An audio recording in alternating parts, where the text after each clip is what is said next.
नमस्कार, मी विलास बडे. न्यूज 18 लोकमतच्या या विशेष वृत्तमालिकेत आपल्या सगळ्यांचं स्वागत. कराड जनता सहकारी बँकेचा परवाना रद्द करण्यात आलाय. मोठ्या रकमेची थकीत कर्ज आणि अनागोंदी कारभाराने अडचणीत आलेल्या बँकेचा परवाना रिझर्व्ह बँकेने अखेर मंगळवारी रद्द केला. या आदेशानंतर बँकेवर सहकार उपनिबंधकांची नियुक्ती करण्यात आली. कराड जनता सहकारी बँकेच्या सातारा, कोल्हापूर, सोलापूर, पुणे, मुंबई इथं 29 शाखा असून जवळपास 32,000च्या वर सभासद आहेत. संचालकांचा मनमानी कारभार आणि हितसंबंध यामुळे सहकारी बँका डबघाईला आल्यात. राज्यात आतापर्यंत 100 पेक्षा जास्त सहकारी बँका बंद पडल्या. लाखो खातेदारांचे कोट्यवधी रुपये बँकांमध्ये अडकले. संचालकांच्या दबावातून दिली जाणारी मोठ्या रकमांची कर्ज हे बँका डबघाईला जाण्याचं प्रमुख कारण आहे. वर्षानुवर्षे तेच ते संचालक निवडून येत आहेत. दिलेल्या कर्जाची वसुली होत नाहीये, त्यामुळे सहकारी बँका बंद पडतात. सहकारी बँकांना अशी घरघर का लागतेय? सहकारी बँकांचा मूळ हेतू बाजूला पडून ग्राहकांना वेठीस धरलं जातंय का? त्यांना देशोधडीला लावलं जातंय का? सहकारी बँकांवर अंकुश ठेवण्यासाठी नेमकं काय करण्याची गरज आहे? या सगळ्याविषयी आज आपण या विशेष कार्यक्रमातून नजर टाकणार आहोत, चर्चा करणार आहोत, त्याच्याबद्दल बोलणार आहोत.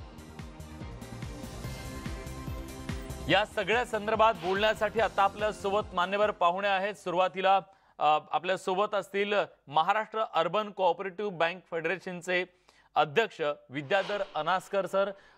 सर, स्वागत आहे तुमचं न्यूज 18 लोकमतच्या या कार्यक्रमामध्ये. आपल्यासोबत थोड्याच वेळात बँकिंग क्षेत्रातले तज्ञ विश्वास उडगी हे सुद्धा जोडले जातील. त्यांच्याकडून सुद्धा अनेक मुद्दे आपल्याला जाणून घ्यायचे आहेत. राज्याचे विरोधी पक्षनेते विधान परिषदेचे प्रवीण दरेकर हे सुद्धा काही वेळात आपल्या सोबत येतील, कारण त्यांनी सुद्धा एक बँक चालवलेली आहे आणि त्या बँकेचा त्यांचा अनुभव सुद्धा त्यांच्याकडे आहे. आपल्या सोबत आपले प्रतिनिधी सुद्धा असतील, पण सुरुवातीला अनासकर सरांकडे मला जायचं आहे. अनासकर सर, जेव्हा कराड बँकेच्या बद्दलचा सगळी बाब समोर आली, बँकेचा परवाना रद्द करण्याची बातमी धडकली, तेव्हापासून या बँकेत ज्यांनी आपल्या आयुष्याची जी काही पुंजी असेल ती ठेवलेल्या सगळ्या सभासदांचा जीव टांगणीला लागलाय. आज ही एक बँक नाहीये, कितीतरी बँका गेल्या काही वर्षात आपण बघितल्या, त्याच्यावर चर्चा केली, बोललो आपण. पण बँकांचं हे असं दिवाळखोरीत जाणं थांबत का नाहीये? सहकारातल्या बँकांना नेमकं झालंय काय? नाही, सगळ्यात महत्त्वाची गोष्ट म्हणजे या बँकांवर दोन प्रकारचं नियंत्रण आहे. एक रिझर्व्ह बँकेचं आणि एक दुसरं आमच्या सहकार आयुक्तांचं. रिझर्व्ह बँकेकडून या बँकिंग क्षेत्राला कोणती अपेक्षा नाही. रिझर्व्ह बँकेला हे बँकिंग क्षेत्र हे कमी करायचं हा त्यांचा उद्देश आहे. त्याबद्दल आम्हाला पण काही बोलायचं नाही. पण ज्या सहकार खात्याकडून आम्हाला अपेक्षा आहे, ज्या राज्याचं स्वतंत्र सहकार विभाग आहे, त्या सहकार विभागाने या बँकांना व्यवस्थित चालवण्यासाठी काय कृतीबद्ध एक आराखडा आखणं आवश्यक आहे. त्याला आपण आपत्कालीन योजना म्हणतो. अशा प्रकारची कोणतीही योजना शासनाकडे नाही, ती आखणं अत्यंत गरजेचं आहे. माझं एक ठाम मत आहे, कुठली बँक अडचणीत येण्याआधी त्याचे सिम्पटम जवळजवळ 5-6 वर्ष आधीपासून दिसायला लागतात. ते 5-6 वर्ष आधीपासून सिम्पटम दिसत असतानाच एक चांगलं, जसं मी नेहमी म्हणतो की अडचणीच्या काळामध्ये NDRFची टीम तिथं पोचते, तसं या बँका अडचणीत येण्यास सुरुवात झाल्याबरोबर त्याच्यावर सूत्रबद्ध पद्धतीनं त्यांच्या ऑडिटवर नियंत्रण ठेवून त्यांच्याकडे रिवायवल प्लॅन तेव्हा जर आखला आणि त्याची योग्य प्रकारे अंमलबजावणी होते का नाही याच्याकरता जर स्वतंत्र एक यंत्रणा स्थापित केली तर 100% या बँका अडचणीत येणार नाहीत.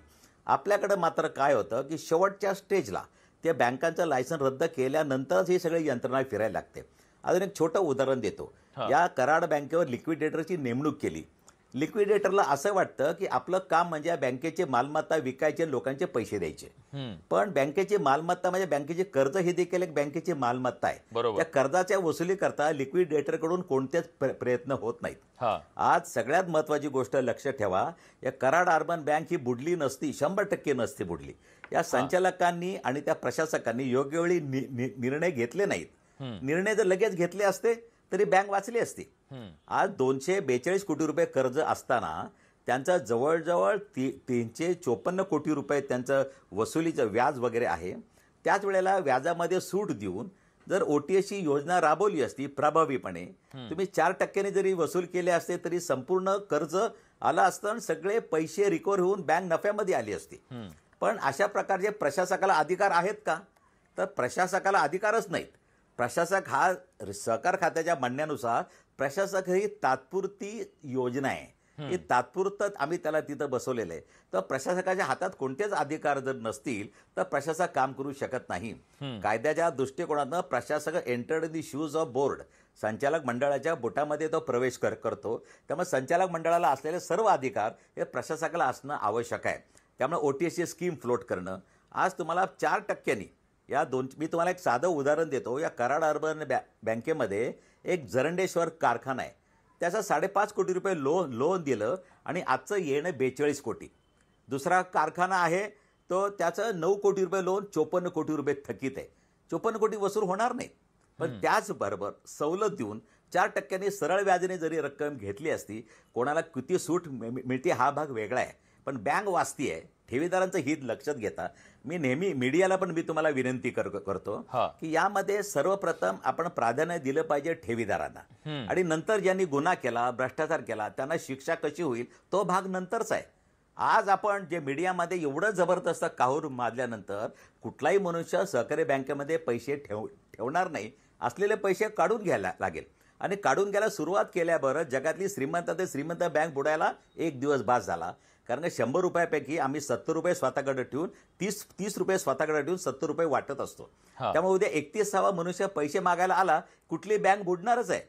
त्यामुळं आज ठेवीदारानं हिताला प्राधान्य दिलं पाहिजे, आणि नंतर मग शिक्षा, भ्रष्टाचार ही जो कोण लोक आहेत. कारण का साहेब आपल्याकडे ज्युडिशरी खूप स्लो आहे.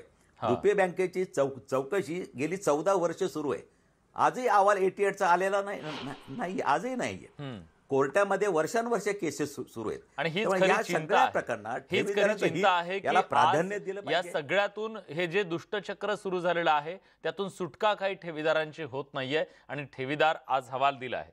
न्यूज 18 लोकमतच्या माध्यमातून आम्ही सकाळपासून या ठेवीदारांचे जे प्रश्न आहेत, त्यांची जी अवस्था आहे, मानसिक अवस्था, त्या सगळ्याबद्दल आम्ही ऐकवतोय महाराष्ट्राला, इथल्या सरकारला, आणि जाणून घेतोय या सगळ्याबद्दल सुद्धा की नेमकं काय करणं गरजेचं आहे.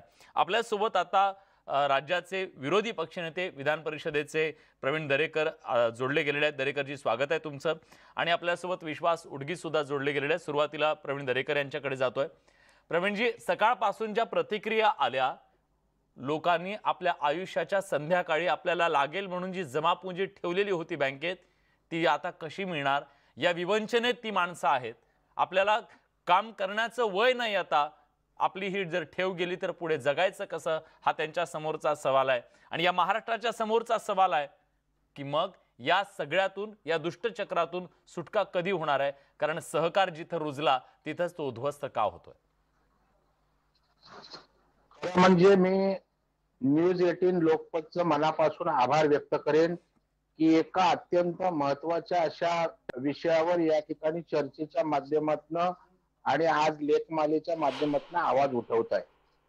कारण हा विषय सहकारी बँका हा केवळ ठेवीदारांसाठीच महत्वाचा विषय नाही, तर अनेक अर्थानं राज्यातल्या सहकारी बँका ह्या टिकणं अत्यंत महत्वाचं आहे. आणि मला वाटतं आज आपल्या डिबेटमध्ये जी लोक बोलवली ती पण परफेक्ट आहेत. म्हणजे राजकीय लोक असतील तर आम्ही एकमेकांवर आरोप प्रत्यारोप राजकीय अभिनिवेशातनं करत राहिलो असतो. आज त्या ठिकाणी अनासकर साहेब जे आहेत उत्तम प्रशासक म्हणून राज्य सहकारी बँकेला त्या ठिकाणी कोट्यवधीच्या नफ्यात नेण्याचं काम केलेलं प्रॅक्टिकल काम माणूस आहे. सर, तुमचा आवाज आमच्यापर्यंत नीट पोहोचत नाहीये. पुन्हा तुमच्याशी संपर्क करण्याचा प्रयत्न करतो.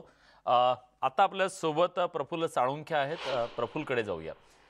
प्रफुल्ल, ज्या सगळ्या ठेवीदारांनी मोठ्या विश्वासानं आपल्या आयुष्याचं सगळं जे काही संचित असेल ते त्या बँकेत ठेवलेलं असतं, आशा असते 2 रुपये आपल्याला तिथून मिळतील आणि आपल्या पुढच्या आयुष्याची जी सगळी काळजी आहे ती बँकेच्या माध्यमातून घेतली जाईल. पण ज्याच्या विश्वासावर हे पुढचं आयुष्य जगायचं, तो विश्वासालाच आज तडा जात असेल, या बँका दिवाळखोरीत जात असतील, तर या सर्व ठेवीदारांच्या समोर आज जो अडचणींचा डोंगर झालेला आहे त्यातून सुटका कशी होणार? विलास, आता आधी दोन गोष्टींचा या ठिकाणी उल्लेख करतो, कारण सर्वात महत्त्वाची गोष्ट म्हणजे जर आपण या सगळ्या बँकांचा घोटाळा जर पाहिला तर साधारणतः दोन मोडस या ठिकाणी आपल्याला पाहायला मिळतील. एक राज्य सहकारी बँकेचा घोटाळा आहे, तो जवळपास वेगवेगळ्या ठेवीदारांचे ठेवी ज्या आहेत त्या मोठमोठ्या साखर कारखान्यांना देण्यात आलेल्या होत्या आणि जवळपास 10,000 कोटी रुपयांचा हा घोटाळा आहे. पण सर्वात मोठा घोटाळा जो आहे तो पतसंस्थेचा आहे. जेव्हा 90-95च्या काळामध्ये या पतसंस्था उदयाला आलेल्या होत्या तेव्हा रिझर्व्ह बँकेचे कुठलीही परवाना नव्हता, राज्य सरकारने कुठली हमी दिली नव्हती, तरी देखील तत्कालीन सरकारांनी या संपूर्ण पतसंस्था वाढवण्यासाठी पाठबळ दिलं. या संस्था वाढल्या, तेथे लोकांनी ठेवी ठेवल्या. या ठेवी संपूर्ण जे तत्कालीन पतसंस्थेचे जे संचालक मंडळ होतं त्यांनी आपल्या नातेवाईकांनी दिला आणि हा थोडा धडका नाही, तब्बल 80,000 कोटी रुपयांचा घोटाळा आहे. म्हणजे महाराष्ट्रात एवढा मोठा घोटाळा आजपर्यंत कधी झालेला नाही. 80,000 कोटी रुपयांचा घोटाळा जो आहे तो पतसंस्थेत झाला आहे. म्हणजे या गोष्टींना मान्यता नसताना देखील या पतसंस्था उभ्या करण्यात आल्या. त्याचे ज्यांनी उभ्या केल्यानंतर तेच पुन्हा या ठिकाणी जे कारवाई करायला हवी होती, कारवाई करताना पण कुठे दिसले नाहीत. या सगळ्या जर गोष्टी पाहिल्या तर हा एक पहिला भाग आहे. आणि दुसरा भाग जो आहे तो या ज्या सहकारी संस्था आहेत, पतसंस्था आहेत, यांचा संपूर्णपणे राजकीय वापर करण्याचा काँग्रेस एनसीपीने पण प्रयत्न केलेला आहे आणि नंतर भाजपने देखील प्रयत्न केला आहे. जेव्हा जेव्हा कोणी आपल्या विरोधात बोलत असेल तर त्याच्या जवळच्या नातेवाईकांची पतसंस्था काढायची, तिच्यावर कारवाई करायची आणि एकदा तो समोरचा व्यक्ती शांत झाला तर पुन्हा कारवाई देखील शांत. फक्त राजकीय वापर त्यांचा झाला, पण ठेवीदारांचा या ठिकाणी हिताचा कुठलाही निर्णय झालेला नाही. अनास्कर आता या ठिकाणी बोलले की ग्रामीण बँका असतील त्यांच्यावरती होते राज्य सहकारी बँकेचा, जर या संस्था जर जात असतील, अवसानात जाणार असतील, त्याची सिम्पटम्स मला आधीपासून दिसायला लागतात असं अनास्कर म्हणाले. पण जर सिम्पटम्स आधीपासून दिसायला लागले असतील तर एकूण त्याच्यावर कारवाई करायला का संघटना किंवा अध्यक्ष पुढे का आले नाही, त्यांना समज देण्यासाठी किंवा त्यांना सुधारण्यासाठी का त्यांना विचारण्यात आलं, या सगळ्या गोष्टी या ठिकाणी तयार होतात. आणि दुसरा एक महत्वाचा फक्त विलास एक सांगतो की आता काँग्रेस राष्ट्रवादी काँग्रेस प्रत्येक वेळी आरोप करतात. ज्यावेळी काँग्रेस राष्ट्रवादीचं सरकार होतं, जेव्हा निवडणुका लागल्या होत्या तेव्हा अण्णादारांकडे देखील हे प्रकरण गेलं होतं. साधारणतः 10,000 कोटी रुपयांचा सहकारी बँकेचा घोटाळा होता. या घोटाळ्याची चौकशी करू असं भाजपच्या सरकारने देखील सांगितलं होतं.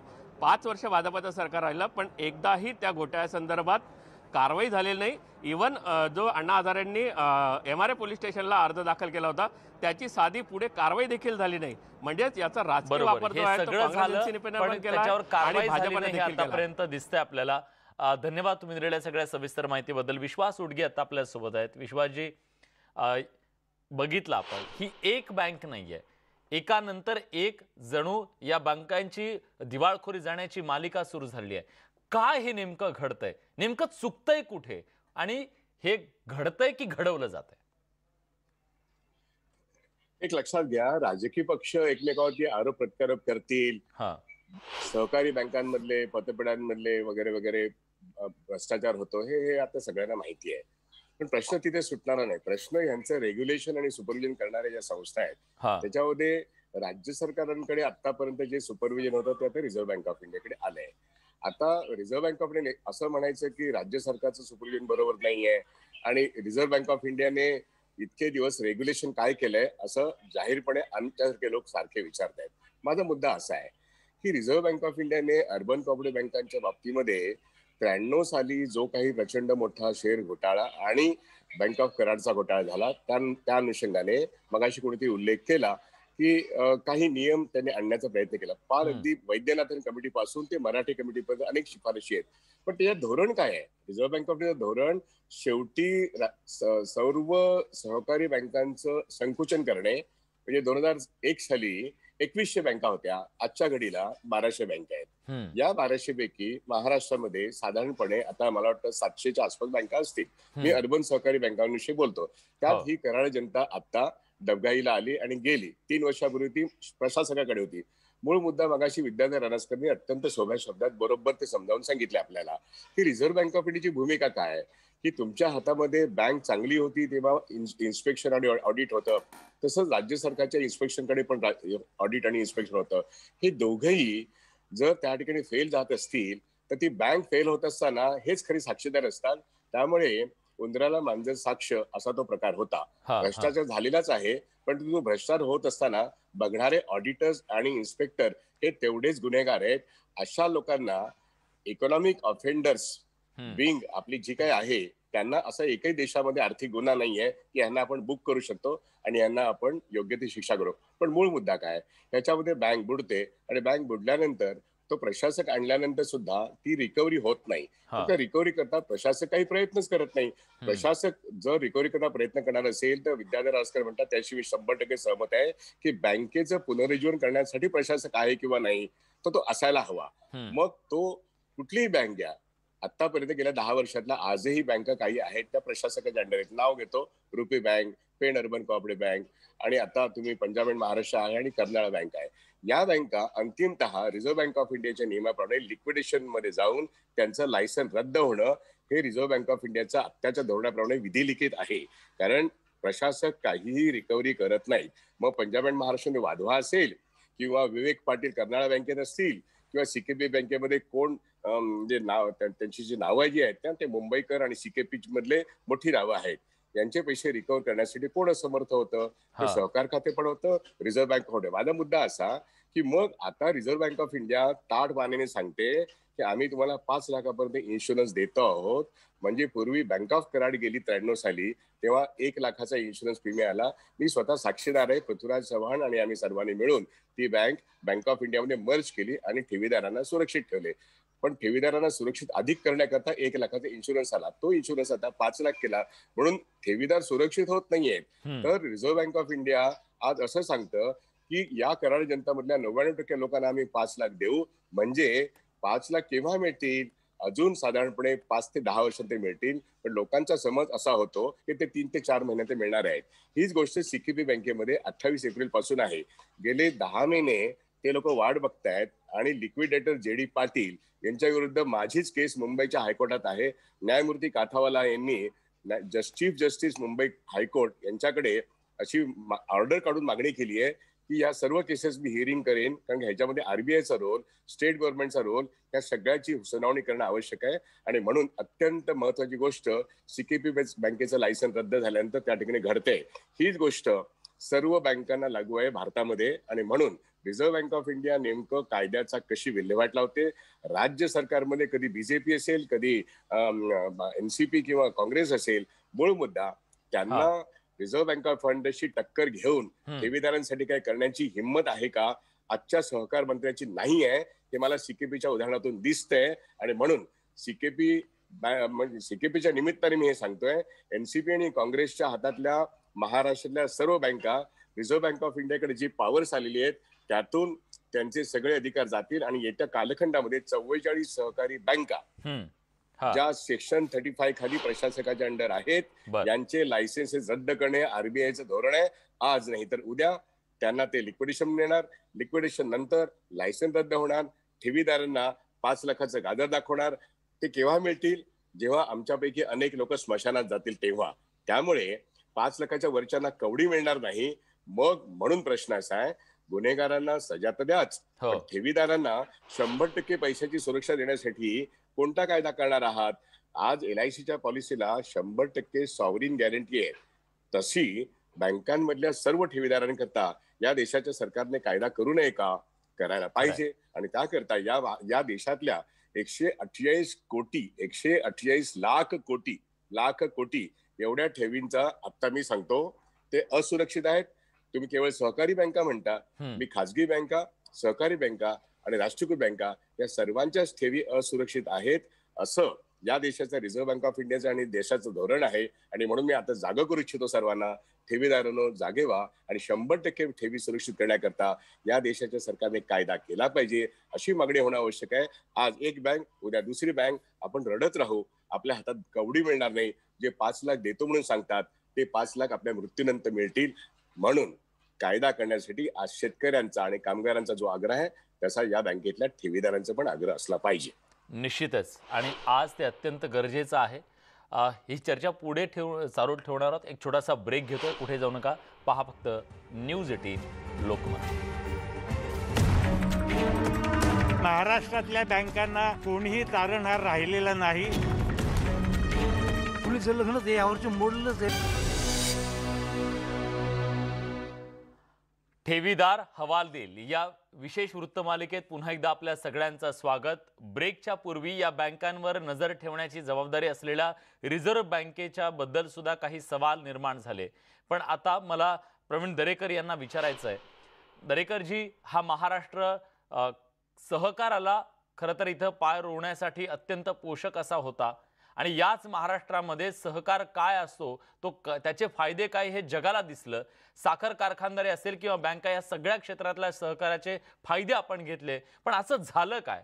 आधी कारखान्यांच्या बद्दल आणि आता बँकांच्या बद्दल सहकाराची ही वाताहत नेमकी का होतीये? त्याच्या मागचं कारण काय? नेमकं चुकतंय कुठे? एक लक्षात ठेवा. आवाज येतोय माझा? हो येतोय, बोला. आवाज येतोय? येतोय येतोय येतोय. आज मी न्यूज 18चं मनापासून अभिनंदन करेन की एका महत्वाच्या विषयावर आपण वाचा फोडताय आणि वाचा फोडत असताना अनास्करांना बोलवलंय आणि उडगींना बोलवलंय, जे दोन्ही क्षेत्रामध्ये त्या ठिकाणी या चळवळीचे अभ्यासक आणि दिशा देणारे अशी व्यक्ती आहेत. नाहीतर आमच्यासारखे राजकारणी येऊन पुन्हा राजकीय अभिनिवेशातनं त्या ठिकाणी वादविवाद झाला असता. या ठिकाणी काळजी घेण्याची आवश्यकता सरकारची जबाबदारी आहे. शेवटी अंतिमता कुठल्याही गोष्टीला सरकार जबाबदार असतं. हा प्रश्न केवळ ठेवीदारांपुरता मर्यादित नाही. ठेवीदारांचं त्या ठिकाणी तर पूर्णपणे वाताहत उद्ध्वस्त झाल्याची अनेक उदाहरणं त्या ठिकाणी आपल्याला दिसतील, जे अनेक बँकांच्या माध्यमातून आपण दाखवलीत. ही जे काहींनी तर आत्महत्या केलेल्या आहेत.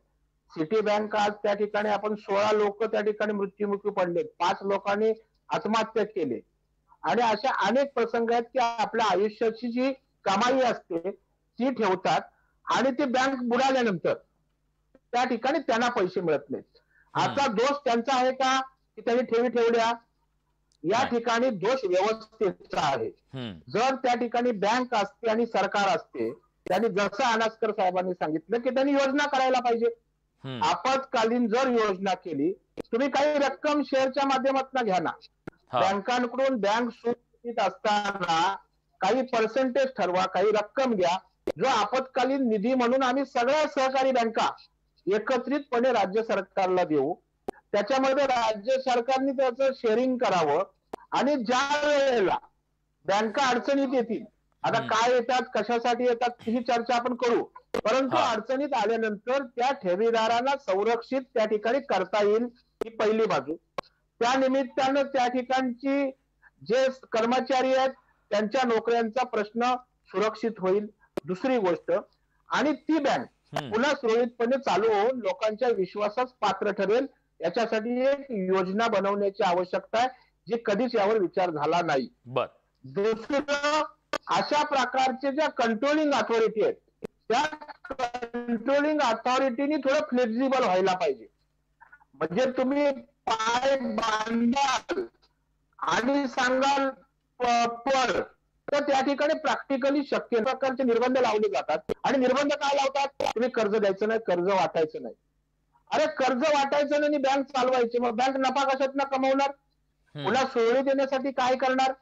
आणि त्याच्यामुळे आरबीआय नावाची जी अथॉरिटी आहे ती राज्य सरकारचं सहकार खातं, अर्थ खातं आणि त्या ठिकाणी अर्बन बँकांचे प्रतिनिधी अशा प्रकारची चर्चा होऊन त्या ठिकाणी नियमावली शिथिल काय करण्याची आवश्यकता आहे.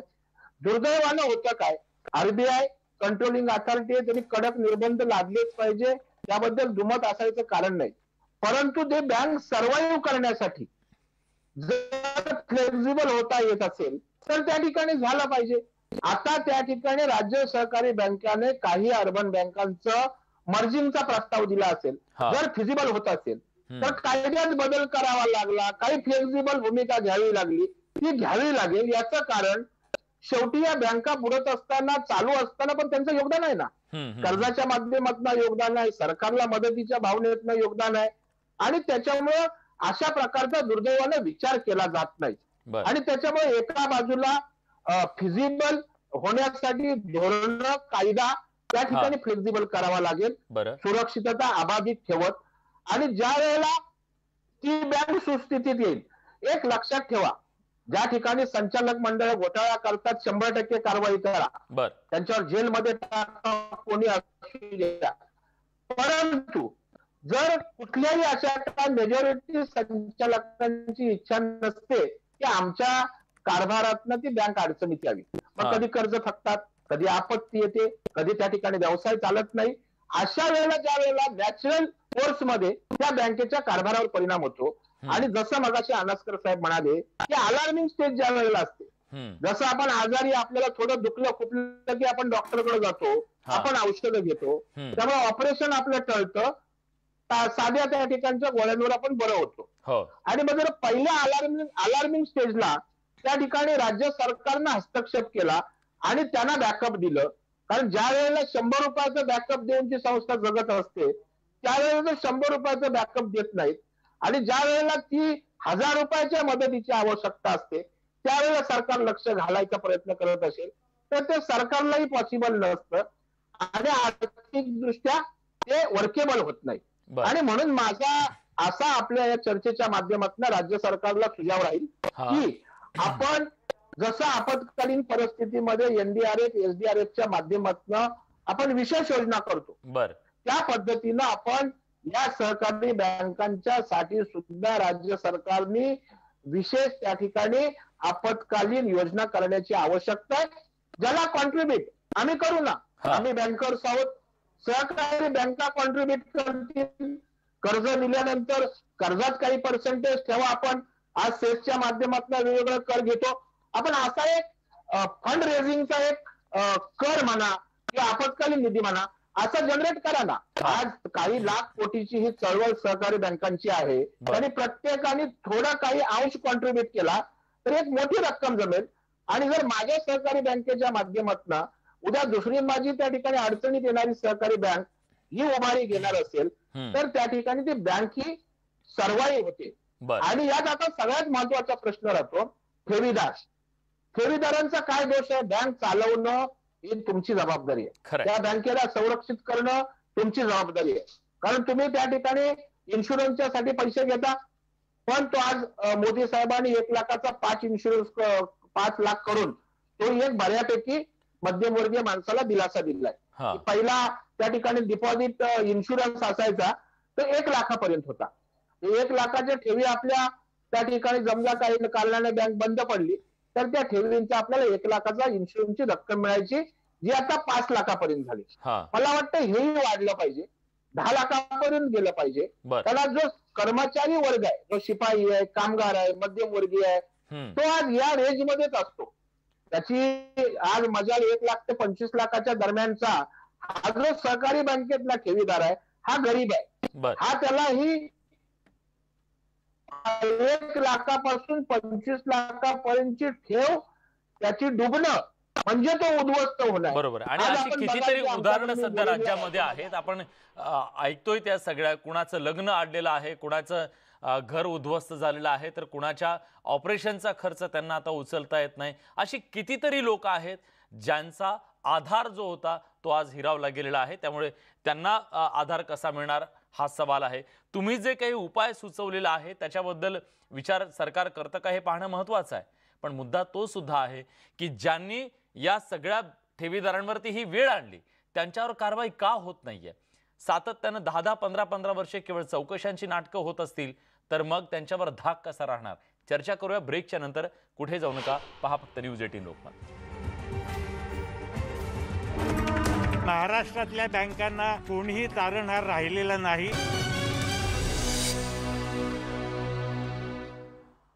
ब्रेक नंतर तुमचं पुन्हा एकदा स्वागत. पुन्हा एक बँक दिवाळखोरीत गेली आणि त्यानंतर तिथल्या हजारो जे ठेवीदार आहेत त्यांचा जीव टांगणीला लागलेला आहे. कराड बँकेच्या या प्रकरणाच्या नंतर पुन्हा एकदा सहकार क्षेत्रातल्या बँकांच्या संदर्भातला प्रश्न ऐरणीवर आलाय. ठेवीदारांचा सध्या हवालदिल झालेला जो जीव आहे त्याच्या संदर्भात आपण चर्चा करतोय. ब्रेकच्या पूर्वी अनेक महत्त्वाचे मुद्दे मांडले. प्रवीण दरेकर यांनी काही सूचना सुद्धा सरकारला केल्या. पण मला आता त्या मुद्द्याकडे यायचं ज्याला सर्वसामान्यांच्या दृष्टीने अत्यंत महत्त्वाचं आहे, ठेवीदारांच्या दृष्टीने. आणि मला त्याच्याबद्दलच आजगावकर सरांना विचारायचं आहे. ज्या बँका दिवाळखोरीत गेल्या त्याचे ठेवीदार रस्त्यावर आलेले आपण बघितले, पण ज्यांच्यामुळे ते रस्त्यावर आले, ज्यांच्यामुळे ते देशोधडीला लागले, ते जेलमध्ये जाताना आपल्याला दिसत नाहीत. हे असं का? त्यांना कोण पाठीशी घालतंय? प्रवीण दरेकर म्हणाले त्याप्रमाणे एखादं संकट येऊ शकतं, संकटातून ती बँक जाऊ शकते, पण ज्यांनी ठरवून भ्रष्टाचार करून दिवाळखोरीत बँकेला घातलेला आहे त्यांचं काय, त्यांच्यावर कारवाई का होत नाही?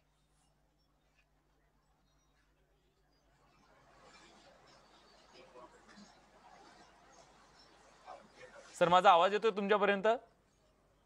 येतोय हा, येतोय. Ajgaon sir, Anaskar sir. हा, तुम्ही नाव चुकीचं घेतलं. अनासकर. हा, नाव नाही.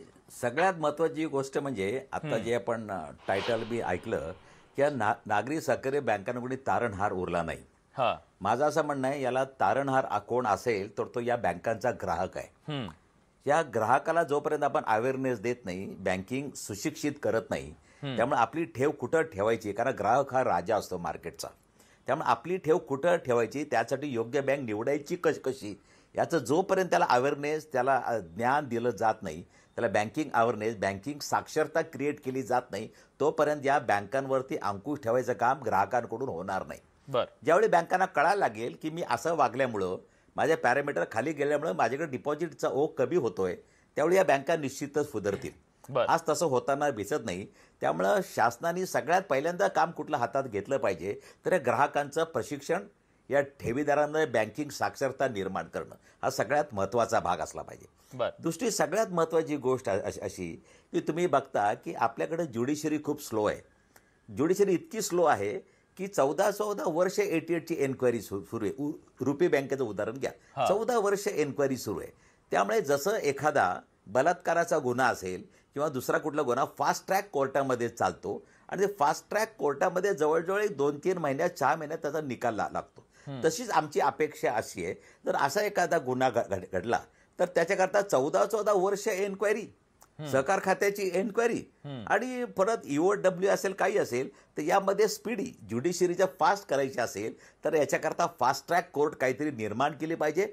सहकारी तत्वावर सहकार न्यायालयामध्ये राज्य शासनाने अशी करायची कोऑपरेटिव्ह ट्रिब्युनल विभागवार, औरंगाबाद ट्रिब्युनल, नागपूर ट्रिब्युनल, अशा प्रकारची न्यायालय ती निर्माण करणे काळाची गरज आहे.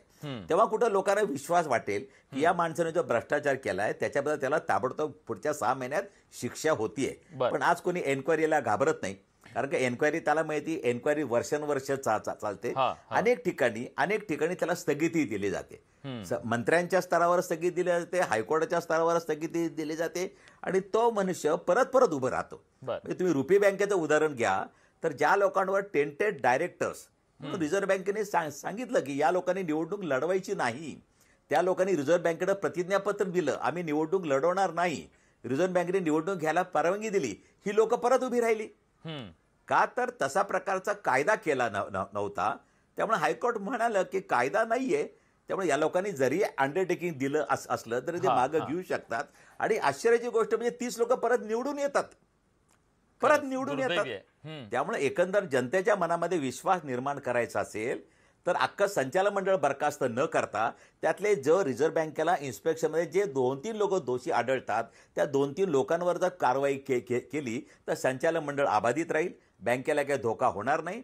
कारण संचालक मंडळ बरखास्त केल्यानंतर जो रन लागतो तो रनमध्ये मात्र कोणाला कळत नाही. 4 लोक रांगेत उभी की 5वा उभा असतो, ही 4 लोक का उभी आहेत हे कोणी 5वा विचार नाही करत. त्यामुळे मी 10 वेळा तेच म्हणतो की अशा प्रकारे सहकार क्षेत्राबद्दल चुकीचं वातावरण निर्माण होत असेल. चांगली बाजू खूप मोठी आहे. चांगली बाजू इतकी आहे, या सहकार क्षेत्राने अनेक लोकांना आज कुठं वरती आणलेलं आहे. ती चांगली बाजू पण लोकांपुढे आली पाहिजे.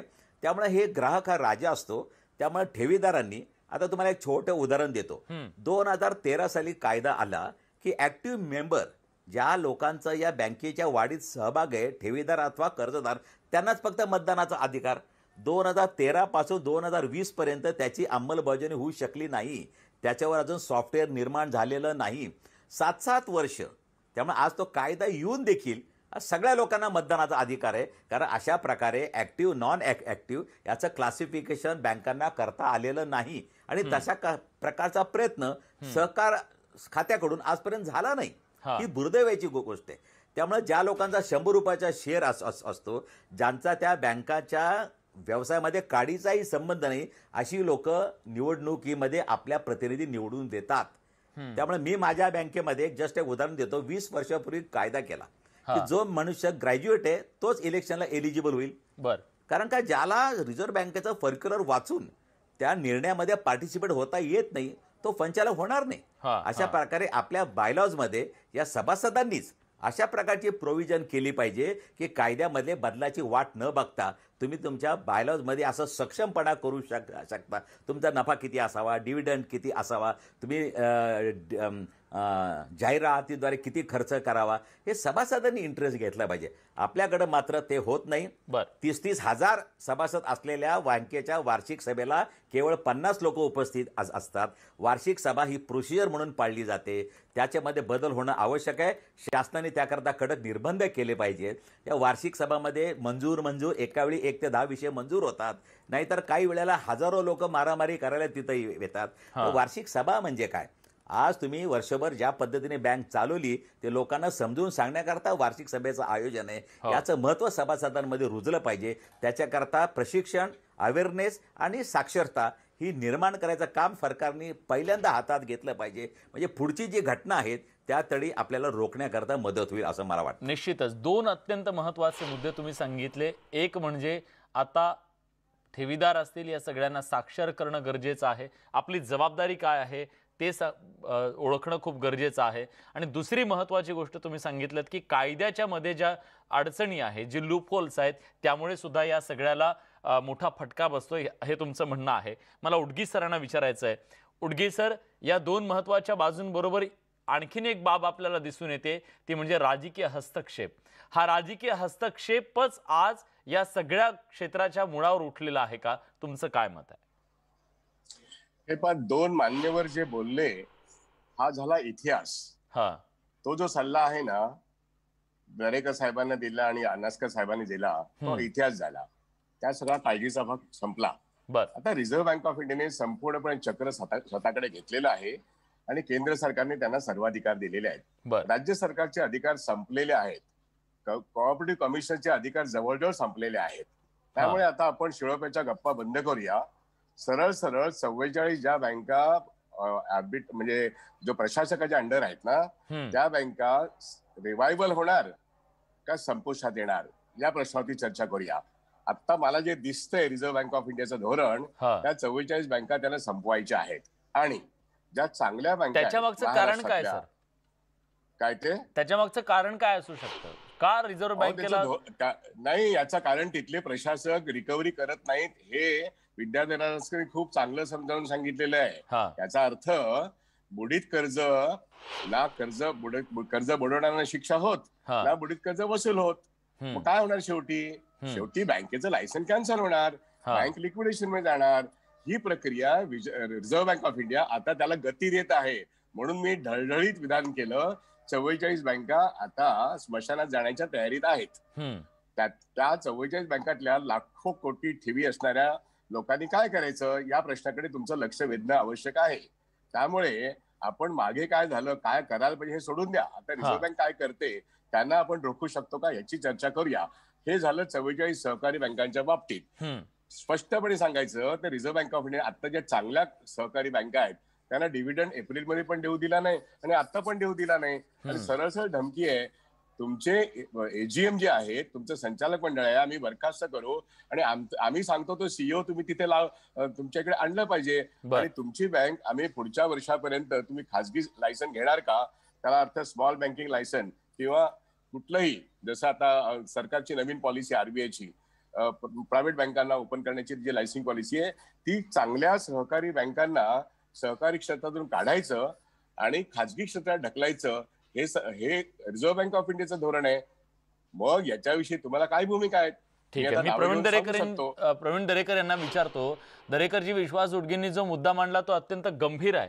रिझर्व्ह बँकेची जर अशी भूमिका असेल तर मग लोकांनी विश्वास नेमका ठेवायचा कोणावर? नाही, त्यांच्या बोलण्यात आम्ही खरं म्हणजे बोललो की ते काहीतरी सजेस्टिव्ह करतील पण त्यांच्या आतलं पण राजकारण बोलण्यात आलं. कारण इतिहास उगाळल्याशिवाय आपल्याला भविष्याकडे जाता येत नाही. त्याच्यामुळे मागे काय झालं आणि सरकार म्हणून बॅकअप द्यायला पाहिजे याच्यावर चर्चा होणं म्हणजे शिळोप्याच्या गप्पा असतील तर त्यांचा तो चुकीचा समज आहे. कारण जे अनास्काराने आणि मी सुचवलं की राज्य सरकार म्हणून आज सहकारी बँकांना काय बॅकअप देऊ शकतो अशा परिस्थितीमध्ये, आणि त्या ठेवीदारांच्या 5 लाखापर्यंत संरक्षण माझं होऊ द्या, तुमचं बोलताना बोललो नाही मी, या ठेवीदारांच्या संरक्षित ठेवी करण्यासाठी सरकार म्हणून भूमिका घ्यायला काय हरकत आहे. त्याच्यासाठी रिझर्व्ह बँकेचं जे आहे ते रिझर्व्ह बँकेच्या स्तरावर आपण मांडू, बोलू, त्याच्यासाठी भांडू. परंतु हा ठेवीदार राज्यातला आहे, हा ठेवीदार इथला नागरिक आहे. त्या ठिकाणी कराच्या माध्यमातून अनेक माध्यमातून त्यांनी मेहनतीतनं पैसे केलेले आहेत. त्याच्या ठेवी संरक्षित करण्यासाठी सरकार म्हणून भूमिका नाही का?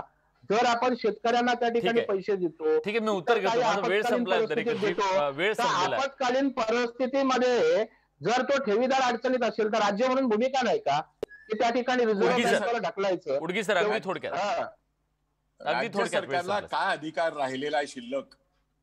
एकूण केंद्र सरकारने जी सहकारी विषयी भूमिका घेतली आणि रिझर्व्ह बँक ऑफ इंडियाने जी एम्पॉवरमेंट रेग्युलेशन तेव्हा आपण राज्य सरकार कायदा करू शकतो ना. जर 5 लाखाचे सुरक्षित आहेत, मला आव्हान द्यायचं आहे, मला सत्ताधारी पक्ष आणि विरोधी पक्ष महाराष्ट्रात याला आव्हान करण्यापेक्षा सजेस्टिव्ह त्या ठिकाणी भूमिका घ्यायला पाहिजे ना. असताना ज्या काही चांगल्या गोष्टी दाखवल्या त्या नको का करायला? दरेकर जरा ऐका. सत्ताधारी पक्ष महाविकास आघाडी आणि विरोधी पक्ष म्हणून तुम्ही सगळे म्हणून महाराष्ट्र राज्यामध्ये ठेवीदारांना 100% सुरक्षित राहील याचा तुम्ही कायदा करावा अशी आमची इच्छा आहे. तुम्ही करून दाखवलं. ठीक आहे, कायदा एक त्याच्यामधला महत्वाचा पर्याय असू शकतो. त्याच्याबद्दल विरोधक आणि सत्ताधाऱ्यांनी एकत्र यावं असं त्यांचं म्हणणं आहे. अनास्कर सर, शेवटची कमेंट थोडक्यात. माझा वेळ राज्य सरकारची जबाबदारी आहे ना, करू कायदा आम्ही त्या ठिकाणी कायद्यासाठी बोलू सरकारला. उद्याच्या अधिवेशनात तुम्ही बोला. माझी एक शेवटची कमेंट माझी एक शेवटची कमेंट अशी आहे. एक मिनिट माझी एक शेवटची कमेंट अशी आहे. रिझर्व्ह बँकेला सहकारी बँकेचं क्षेत्र नकोय हे जरी क्षणभर मान्य केलं, रिझर्व्ह बँक ही त्यांच्या पद्धतीने अधिक नियम करत आम्हाला संपवायला बघते. आमचा कन्व्हर्जन कमर्शियल बँकांमध्ये करायला बघते.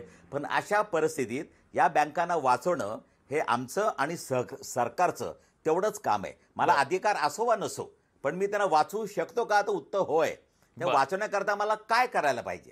मी रिझर्व्ह बँकेमध्ये समजा जाऊन काय करू शकत नाही, पण सरकारच्या माध्यमातून, शासनाच्या माध्यमातून आम्ही सर्वजण, एक फेडरेशन असेल, सगळ्या बँकांचं एकत्रितपणे आम्ही निश्चितच करू शकतो. मी एक छोटं उदाहरण देतो. मी केलेल्या सूचनेवर गुजरात सरकारने अंमलबजावणी केली आणि प्रत्येक बँकेच्या नफ्यातून 15% त्यांनी म्युच्युअल असिस्टंट फंड क्रिएट केला आणि त्या फंड करून अडचणीत असलेल्या बँकाला ते लिक्विडिटी पुरवतात. तुमच्या फंडा इतकीच रक्कम गुजरात सरकार त्यामध्ये घालते. तर तशाच प्रकारची सूचना आम्ही 2002 सालापासून आजपर्यंत सतत मांडत आलेलो आहोत. परंतु सरकारच्या वतीनं या नागरी सहकारी बँकांकरता ठोस असं काहीतरी कृती आराखडा आजपर्यंत झालेला नाही, हे देखील तितकंच खरं आहे. आणि त्यामुळे रिझर्व्ह बँक आमच्या विरुद्ध हे मान्य केलं, आम्ही ते ऍक्सेप्ट करून ॲज इट इज. हो, 100% या सगळ्यामध्ये रिझर्व्ह बँकेकडनं आम्हाला मदतीची अपेक्षा नाही. बर, या सगळ्यात रिझर्व्ह बँक असेल, राज्य सरकार असेल, या सगळ्यांची भूमिका मदतीची अपेक्षा नाही. आणि ज्या सहकारी बँका ज्या ठेवीदारांच्या पैशावर उभ्या आहेत, तो ठेवीदार सुद्धा जगला पाहिजे. आणि जे कर्ज बुडवणारे आहेत, जे भ्रष्टाचार करणारे आहेत, त्यांना शिक्षा होणं गरजेचं आहे. तरच या सगळ्या बुडीतांची जी मालिका सुरू झालेली आहे, या मालिकेतून आपल्या या बँका उभ्या राहतील, तग धरून राहतील अशी आशा करूया. याच्याबद्दलचे धोरणात्मक निर्णय घेतले जातील अशी आशा करूया. आजच्या कार्यक्रमात आपण आलात, याच्या मुळाशी जाऊन त्याचं विश्लेषण तर केलंच, पण पुढे काय करायला हवं याच्याबद्दलच्या सूचना सुद्धा केल्या. त्याबद्दल तुमच्या सगळ्यांचे मनापासून आभार. या विशेष कार्यक्रमात आपण एक छोटासा ब्रेक घेतोय. कुठे जाऊ नका, पहा फक्त न्यूज 18. महाराष्ट्रातल्या बँकांना कोणीही तारणहार राहिलेला नाही. मुलीचं लग्नच यावरची मोडलंच आहे, परंतु आता माझी जगण्याची आता उमेद राहिलेली नाही. उदरनिर्वाह कसा करतोय आमचं आम्हाला माहिती आहे. 25 लाख रुपये अडकले. 15 लाख रुपये या बँकेत अडकलेले आहेत. 30 लाख रुपये या बँकेत आहे. 3 लाख अडकले पण अजून मला पैसे अजिबात मिळालेले नाही.